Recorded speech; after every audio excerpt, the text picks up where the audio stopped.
आपकी बेबाक क़यादत से आज महाराष्ट्र का दलित, महाराष्ट्र का मुसलमान अपनी वक़ार की तरह जिंदगी गुजारना जान रहा है और मुखालिफिन हो या सियासतदान हो, उनकी आंख में आंख डालकर अपने हक को हासिल करने की बात कर रहा है। तो किस लिए? वो इसलिए कि हमारी भी एक पॉलिटिकल ताकत पैदा हुई है, हमारी भी एक पॉलिटिकल पार्टी जो हमारे सुख में, हमारे दुख में हमारा साथ दे सकती है, हमारे परेशानी में हमारा साथ दे सकती है।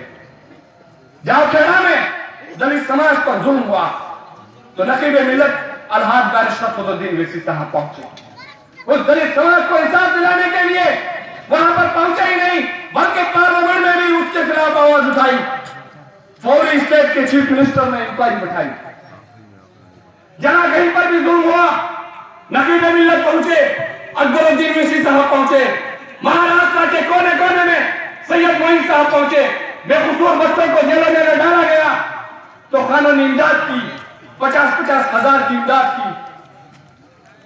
इस पूरे महाराष्ट्र में हमारा कोई पुरसाने हाल नहीं था।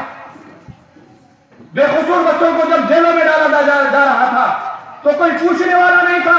उसके खुद अफराद खानदान ये समझते थे कि हो सकता है पुलिस अगर आके उठाकर ले गई है तो हो सकता है शामिल होगा। उसके खुद के खानदान के लोग उसको देखकर रास्ता बदलते थे। मालेगांव महाराष्ट्र में कई बच्चों को जेल में डाला गया तो उन बच्चों ने अपनी आप बीती बताई तो कहने लगे कि हम पर इतना जुल्म किया गया कि हम पर पेशाब कर दिए थे, हमको टायर के बीच डाल कर मारा गया।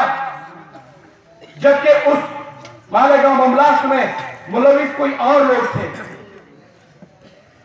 उसके बावजूद भी कई ऐसे फैसले आ रहे हैं, कानूनी कार्रवाई उन पर नहीं होती है।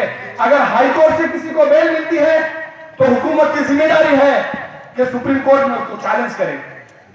लेकिन अगर वो विक्टिम, अगर वो मुस्लिम होता है तो अपील सुप्रीम कोर्ट में होती है। लेकिन वहीं पर वो आरोपी अगर कोई दूसरी जात से होता है, दूसरे रिलीजन से होता है तो सुप्रीम कोर्ट में उसकी अपील नहीं होती। हुकूमत सुप्रीम कोर्ट में अपील नहीं करती, उसको बाइज्जत बरी होने देती है। आज आप देख रहे हैं कि कई बेकसूर लोग जेलों में चल रहे हैं और गुनाहगार इन मिनिस्टरों के गोद में बैठे हुए हैं। तो इसकी भी क्या वजह है? इसकी यही वजह है कि एक पॉलिटिकल ताकत है और उसका मिसयूज हो रहा है। उसका मिसयूज